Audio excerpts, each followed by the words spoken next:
welcome back to my channel Acing Exams and I have just started my channel और मैंने शुरू करा है इकोनॉमिक्स का चैप्टर 3 मनी एंड क्रेडिट। हम एसएसटी कवर कर रहे हैं क्लास 10th की फॉर टर्म 2 एग्जामिनेशन और मैंने मनी एंड क्रेडिट में मनी पार्ट 1 जो वीडियो है वो मैंने ऑलरेडी डाल दिया है। नहीं देखा है तो उसे देख लीजिए पहले, फिर क्रेडिट पढ़िए।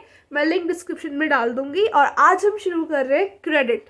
So let's get started. तो देखिए बेसिकली क्रेडिट होता क्या है, ठीक है। अब मैंने आपको कल बताया था लोन एक्टिविटीज़ ऑफ बैंक, समझ आया था अच्छे से, ठीक है। पिछले वीडियो में जिसने नहीं देखा है वो उसे अच्छे से देख ले, मैंने अच्छे से मनी पूरा एक्सप्लेन किया है, बहुत ईजी पार्ट है। अभी मेनली हमें यहाँ क्रेडिट पढ़ना है तो हम उसकी तरफ ध्यान देते हैं। तो क्रेडिट क्या होता है, अब अगर मैं किसी से लोन लेती हूँ, ठीक है, तो मुझे लोन, जैसे मैंने 1 लाख का लोन लिया है तो मैं उसे वापस 1 लाख नहीं करूँगी, कुछ इंटरेस्ट रेट लगेगा उस पर, मैं उसे वो इंटरेस्ट रेट के साथ वो 1 लाख रुपए वापस करूँगी। क्लियर हुआ? तो ये जो रीपेबल अमाउंट होता है लोन के बाद, जो अमाउंट रीपे करते हैं हम इंटरेस्ट रेट इंक्लूड करके, उसको कहते हैं क्रेडिट। ठीक है, इजी सा कंसेप्ट है, समझ आया अच्छे से। तो the credit refers to an agreement under which goods and services or money is exchanged against a promise to pay later. Basically क्या है, लोन लिया, रीपे करना है with the rate of interest included. ठीक है, क्लियर हुआ? Credit basically सिर्फ ये होता है। आगे चलते हैं। अब ना क्रेडिट की कुछ सिचुएशंस होती है, ठीक है। एक होता है पॉजिटिव और एक होता है नेगेटिव। तो अब ऑब्वियस सी बात है कि अभी हमने सिर्फ क्रेडिट पढ़ा है, क्रेडिट होता क्या है, तो क्या हम ऐसे पता नहीं लग पाया ना कि क्रेडिट अच्छा होता है या बुरा होता है। तो इसके लिए ना आपकी एनसीईआरटी टेक्स्ट बुक्स में 2 स्टोरीज दे रखी हैं, ठीक है। तो बेसिकली 2 सिचुएशंस होती है हमारी क्रेडिट की, एक होती है पॉजिटिव और एक होती है नेगेटिव, ठीक है। तो पॉजिटिव में ना, चलो हम वो जो स्टोरीज दे रखी है आपकी एनसीईआरटी में उससे समझते हैं। तो फर्स्ट स्टोरी है, ठीक है, एक सलीम है और उसको ऑर्डर मिलता है कि उसको शूज़ जो है वो 1 महीने के अंदर अंदर डिलीवर करने हैं एक ट्रेडर को, ठीक है। तो वो क्या करता है, वो 2 सोर्सेज से अपना क्या लेता है, लोन लेता है। कैसे? वो जो ट्रेडर है ना, जहाँ से जिसको उसे वो शूज़ डिलीवर करनी है, वो उससे 1000 शूज़ का पहले से ही अमाउंट जो है ले लेता है, पेमेंट पहले से ही ले लेता है, और उसको टारगेट दिया गया होता है 3000 पेयर ऑफ शूज़ का। तो वो कहता है कि आप 1000 का एडवांस में दे दो और आप बाद में 2000 का पे कर देना, मैं आपको 3000 शूज़ भिजवा दूंगा, ठीक है। वहाँ से लेता है। और जो वो लेदर मेकर पे जाता है, वो वहाँ से कहता है कि आप मुझे लेदर अभी प्रोवाइड कर दो, मैं आपको बाद में पे कर दूंगा, ठीक है। तो ये 2 जगह से उसने क्या लिया, लोन लिया और अपना टाइमली अपना काम खत्म करा और भिजवा दिया। उसने बहुत अच्छा प्रॉफिट अर्न करा, जिससे उसने लेदर के पैसे पे कर दिए। कितना इजी सा नहीं लगा आपको? क्रेडिट का किया है, इतना इजी है। अब तो मैं भी जो है ले लेता हूँ आराम से, कोई भी काम ऐसे कर सकता हूँ। तो ये जो सिचुएशन थी क्रेडिट की, ये आती है पॉजिटिव सिचुएशन के अंदर, जो कहती है credit plays a vital and positive role in this situation. पर हर बार हर जगह ऐसा नहीं होता है, सिचुएशन डिफर्स, जो कि है नेगेटिव। और उसके लिए आपके एनसीईआरटी टेक्स्ट बुक में एक अलग अनदर स्टोरी दे रखी है। तो वो क्या है, एक सपना है, ठीक है। उस बेचारी ने एक मनी लेंडर से लोन लिया, ठीक है, और क्रॉप्स उसकी डैमेज हो गई, क्रॉप्स नहीं होगी, तो वो डेप्ट में पड़ गई। डेप्ट मतलब क्या होता है, कर्जा आ गया उसके ऊपर, वो लोन रीपे नहीं कर पाई इंटरेस्ट के साथ। ऑब्वियस ही बात है, उसकी क्रॉप ग्रो नहीं हो पाई। फिर उसने वापस लोन लिया किसी और से, ठीक है, और उसकी नॉर्मल क्रॉप्स ग्रो हुई, मतलब बहुत अच्छा प्रॉफिट नहीं आया, बहुत नॉर्मल, जो जितना उसका खर्चा आया था उतना ही उसने कमाया। तो उसने उसका सेकंड लोन तो जैसे तैसे पे कर दिया, पर ओल्ड डेब्ट जो था वो उसमें उसके अंडर दब गई, ठीक है। तो इसमें ये जो सिचुएशन थी, it is a negative situation of credit. इसमें क्या हुआ, credit in this case pushes the borrower into a situation from which recovery is painful. उसके लिए बहुत दर्दनाक ये सिचुएशन हो गया क्रेडिट का, ठीक है। और ऐसा बहुत ज़्यादा होता है, पॉजिटिव भी बहुत ज़्यादा होता है। तो हम ये नहीं कह सकते कि क्रेडिट इज़ वेरी इजी या बिल्कुल कॉम्प्लेक्स नहीं है, हम ये भी नहीं कह सकते वेरी कॉम्प्लेक्स है। कुछ जगहों पे ठीक है, कुछ सिचुएशन में ठीक नहीं है। तो these are the 2 situation, that is positive and negative. Okay, so आगे बढ़ते हैं। अब आता है टर्म्स ऑफ क्रेडिट। अब आप बैंक में जाएंगे, मुझे लोन दे दो, और वो आपको तुरंत पैसे पकड़ा देंगे, ऐसा बिल्कुल नहीं होता है।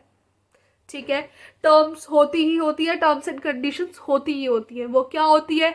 इंटरेस्ट रेट होता है, कोलेट्रल होता है। कोलेट्रल क्या होता है? कोई भी चीज, अच्छा आपने हिंदी में वर्ड सुना होगा गिरवी, सबने सुना है, तो यही हमारा कोलेट्रल होता है। एक सिक्योरिटी के रूप में बैंक क्या करता है, हमसे कोई चीज गिरवी रखवा लेता है एज अ कोलेट्रल सिक्योरिटी।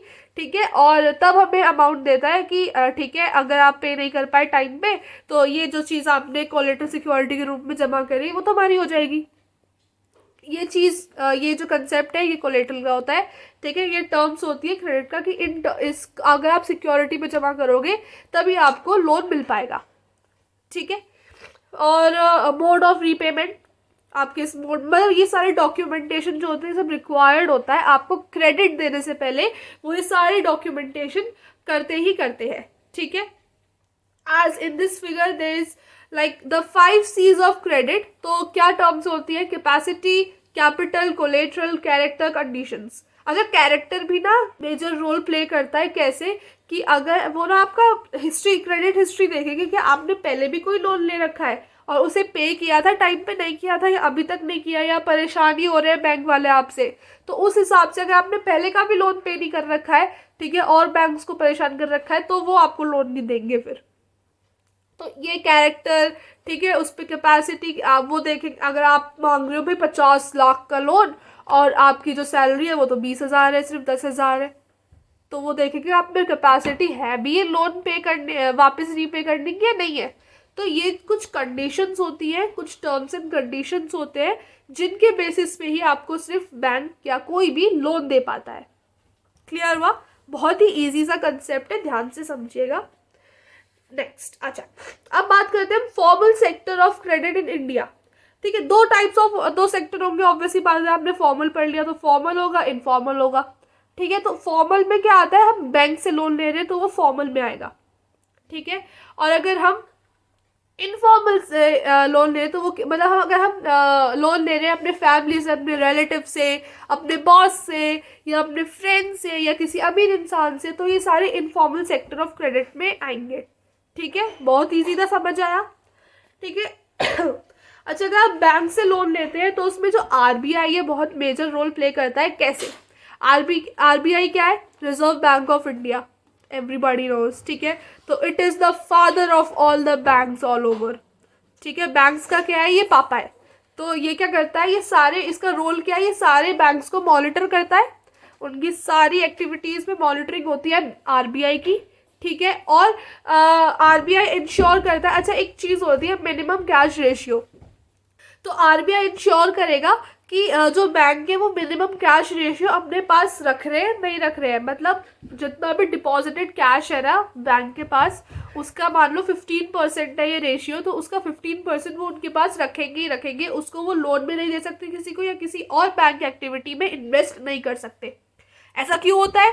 मान लो किसी भी इमरजेंसी में किसी भी डिपॉजिटर को ज़रूरत पड़ी कि वो अपना पैसा विड्रॉ कराना चाहता है, तो उस केस में तो उसके पास पैसे होने चाहिए बैंक के पास, इसलिए वो 15% या जितना भी मिनिमम कैश रेशियो होता है उसको बैंक को संभाल के अपने पास रखना ही रखना होता है, वो किसी और भी एक्टिविटी में उसको इन्वेस्ट नहीं कर सकते हैं। तो ये चीज़ कौन इंश्योर करता है? आरबीआई, कि सारे बैंक्स ये ऐसा कर रहे हैं या नहीं कर रहे हैं। ठीक है, और थर्ड रोल क्या होता है कि ये ना पीरियोडिकली सारे बैंक से रिपोर्ट कलेक्ट करता है कि कहाँ पे लोन जा रहा है, कितना जा रहा है, कहाँ से लोन रीपे हो चुका है। तो ये जितनी भी बैंक एक्टिविटीज़ होती है इन सब की रिपोर्ट बना के भेजनी होती है सारे बैंक्स को, किसके पास? आरबीआई के पास। आरबीआई का कंसेप्ट समझ आया अच्छे से? ठीक है, आगे बढ़े। तो अब बात करते हैं difference between formal and informal sector की। तो इन दोनों के बीच में डिफरेंस क्या होता है? बहुत बेसिक सा डिफरेंसेस है, देखते हैं। जो फॉर्मल सेक्टर है वो आरबीआई सुपरवाइज करता है। मैंने अभी बताया आपको कि अगर आप किसी भी बैंक से, पंजाब नेशनल बैंक से या किसी भी बैंक से आप लोन लेने जाएंगे तो वो सुपरवाइज कौन कर रहा होगा? आरबीआई ही सुपरवाइज कर रहा होगा। वो जो बैंक है वो पूरा रिपोर्ट बना के भेज रहा होगा आरबीआई के पास कि हमने इसको ऐसे ऐसे इतना इतना लोन दिया है। ठीक है। और जो इनफॉर्मल सेक्टर है उसमें कोई सुपरविजन नहीं होता। ऑब्वियस ही बात है, अगर आप अपने फ्रेंड से ले रहे हैं पैसे लोन पे तो उसको सुपरवाइज कौन ही करेगा, आपका फ्रेंड नहीं करेगा, तो इसका कोई ऑर्गेनाइजेशन इसको सुपरवाइज नहीं करती है, ठीक है। अब जो फॉर्मल सेक्टर होता है ना उसमें फिक्स्ड रेट्स होते हैं ऑफ इंटरेस्ट के, फिक्स्ड रेट होगा, ठीक है। और इनफॉर्मल सेक्टर में कोई फिक्स्ड रेट नहीं होता है, वो अपनी मर्जी से लगा सकते हैं, ठीक है। और फॉर्मल सेक्टर में ना जो ये इंटरेस्ट रेट होते हैं काफ़ी लो होते हैं कैपेसिटी के हिसाब से, लेकिन जो इनफॉर्मल सेक्टर होते हैं काफ़ी हाई होते हैं। तो अभी हमने देखा कि जब मनी लेंडर से सपना ने बोरो किए थे पैसे तो इंटरेस्ट काफ़ी हाई था इंटरेस्ट रेट, इसकी वजह से वो डेप्ट में पड़ गई थी, ठीक है। और इसके एग्जाम्पल क्या हो गए, फॉर्मल सेक्टर के जितने भी बैंकर्स हैं सारे बैंक से अगर आप लोन ले रहे हैं तो, ठीक है। और इनफॉर्मल के एग्जाम्पल्स क्या हो गए, मनी लेंडर्स, ठीक है, फ्रेंड्स या जितने भी ट्रेडर्स हैं, मतलब जिनसे भी आप इनफॉर्मली लोन ले रहे हैं वो इनफॉर्मल सेक्टर ऑफ क्रेडिट के अंदर आएंगे। समझ आया अच्छे से? आगे बढ़ते हैं। अब जो हमारी पूरी पॉपुलेशन है ना इंडिया की, उसमें 50% ऑफ पॉपुलेशन तो इनफॉर्मल सेक्टर से लोन लेती है और 50% ऑफ पॉपुलेशन फॉर्मल सेक्टर से लोन लेती है। आप यहाँ देख सकते हैं इस चार्ट में, ये जो 50% है ये फॉर्मल सेक्टर है, रिप्रेजेंट कर रहा है 50% ऑफ पॉपुलेशन फॉर्मल सेक्टर से लोन ले रही है, और इस साइड का जो 50% है ये रिप्रेजेंट कर रहा है कि इनफॉर्मल सेक्टर से ये लोन ले रही है 50% ऑफ पॉपुलेशन, ठीक है। तो ना जो रिच और एजुकेटेड पॉपुलेशन है उसका 90% लोग क्या लेते हैं, वो फॉर्मल सेक्टर से पैसे लेते हैं, मतलब लोन लेते हैं, ठीक है। और जो पुअर और अनएजुकेटेड लोग हैं उनके 80% ऑफ देयर पॉपुलेशन जो है वो इनफॉर्मल सेक्टर से लोन लेती है, ठीक है। क्लियर हुआ? आगे चले। अब ये जो पुअर लोग हैं ये इनफॉर्मल सेक्टर से लोन क्यों लेते हैं, फॉर्मल से क्यों नहीं ले लेते? तो सबसे पहली रीज़न क्या है कि ये लेस एजुकेटेड होते हैं, इतना पेपर वर्क होता है बैंक का, ठीक है, और इतनी एजुकेशन नहीं होती है इनमें कि ये जाके सारा सिस्टमेटिकली कर पाए, या आपने सुना होगा बैंक करप्ट हो जाते हैं लोग, तो ये इतने लेस एजुकेटेड होते हैं कि ये बैंक करप्ट को पहचान ही नहीं पाएंगे, ये आसानी से जो है लुट लिए जाएंगे, ठीक है। सेकंड आता है no banks in rural areas. Rural areas में बैंक्स ही क्या होते हैं, बहुत कम होते हैं। जो थोड़े डेवलप हो रहे हैं रूरल एरियाज वहाँ पे आपको दिख जाएंगे, पर रूरल एरियाज में बेसिकली बैंक्स नहीं होते हैं, ठीक है। अब आता है एब्सेंस ऑफ कोलेटरल सिक्योरिटी। इनके बैंक क्या मांगता है, कोलेटरल सिक्योरिटी। आप पैसे ले रहे हैं तो आपको सिक्योरिटी के तौर पे कुछ तो जमा करना पड़ेगा, पर इनके पास क्या ही होता है, आपको पता है जब वो लोन ले रहे हैं छोटी छोटी चीज़ों के लिए, तो इनके पास सिक्योरिटी के लिए जमा करने के लिए क्या ही होगा, नहीं होता है, ये नहीं कर पाते हैं अफोर्ड। तो ना बैंक्स थोड़े इंक्रीज होने चाहिए रूरल एरियाज में, ताकि इनफॉर्मल सेक्टर पे इन लोगों की डिपेंडेंसी थोड़ी कम हो सके। ये डेप्ट में पड़ जाएंगे तो क्या ही भला हो जाएगा इनका, ठीक है। तो इस वजह से formal sector are always and always better than informal sector, ठीक है। नेक्स्ट और लास्ट टॉपिक के बारे में इस चैप्टर का, that is self help group. तो ना बैंक्स ने तो कुछ किया नहीं इनके लिए, तो लोगों ने अपने आप मिलके ग्रुप बना लिया सेल्फ हेल्प ग्रुप के नाम से। तो उन्होंने क्या किया, उसमें ना 15 to 20 मेंबर्स थे, उन्होंने अपनी कुछ सेविंग्स इकट्ठी करनी स्टार्ट करी। एक बॉक्स बना लिया कि इसमें सब लोग अपनी सेविंग्स आके 25 से 100 रुपये ला कर डालेंगे। टाइमली ये सेविंग्स जो है इंक्रीज होती गई, ठीक है। अभी 100 डाल रहे थे, 5 साल बाद 500 डालने लगे, और यही जो है इकट्ठे कर करके पैसे लोगों को लोन देने लगे लेस इंटरेस्ट रेट पे, ठीक है, या एज अ कोलेटरल प्रोवाइड करने लगे लोगों को, ठीक है। और ना इनकी रेगुलर मीटिंग्स होती थी, तो ज़रूरी नहीं है कि ये लोग फिर सिर्फ क्रेडिट के बारे में, लोन के बारे में बात करें, फिर हर एक सोशल इशू के बारे में बात होती थी, डिस्कशन होता था, जैसे कि हमारा हेल्थ हो गया, न्यूट्रिशन हो गया, डोमेस्टिक वायलेंस हो गया, हर एक चीज़ के बारे में यहाँ पे बात होने लगी। तो ये सेल्फ हेल्प ग्रुप जो है ये काफ़ी पॉपुलर हुए एट द रूरल लेवल पे, ठीक है, और काफ़ी हेल्प भी हुई इनसे लोगों को। तो ये काफ़ी अच्छा स्टेप था टूवर्ड्स दिस प्रॉब्लम, ठीक है। Now this ends our chapter. Clear हुआ अच्छे से? Please let me know, comment down and tell me your queries and anything else you need मैंने इसकी कुछ इंपॉर्टेंट टर्म्स भी डालूंगी अभी क्वेश्चन आंसर्स के साथ। नेक्स्ट वीडियो इसकी क्वेश्चन आंसर्स होगी, जो कि कुछ मेन क्वेश्चंस हम करेंगे जो अक्सर पूछे जाते हैं बोर्ड एग्जामिनेशंस में। उसके साथ मैं डाल दूंगी इसकी कुछ इंपॉर्टेंट टर्म्स, जैसे कोलेट्रल क्या होता है, डेप्ट क्या होता है। इस हिसाब से आ भी सकते हैं, आपसे पूछ भी सकते हैं बोर्ड एग्जाम्स में, तो आप उससे प्रिपेयर कर सकते हैं। Please like the video and stay tuned for my next video. और इसके बाद हम आगे के और हिस्ट्री, सिविक्स और इको कंप्लीट अच्छे से पढ़ेंगे टर्म टू एग्जामिनेशंस के लिए। सो तब तक के लिए बाय।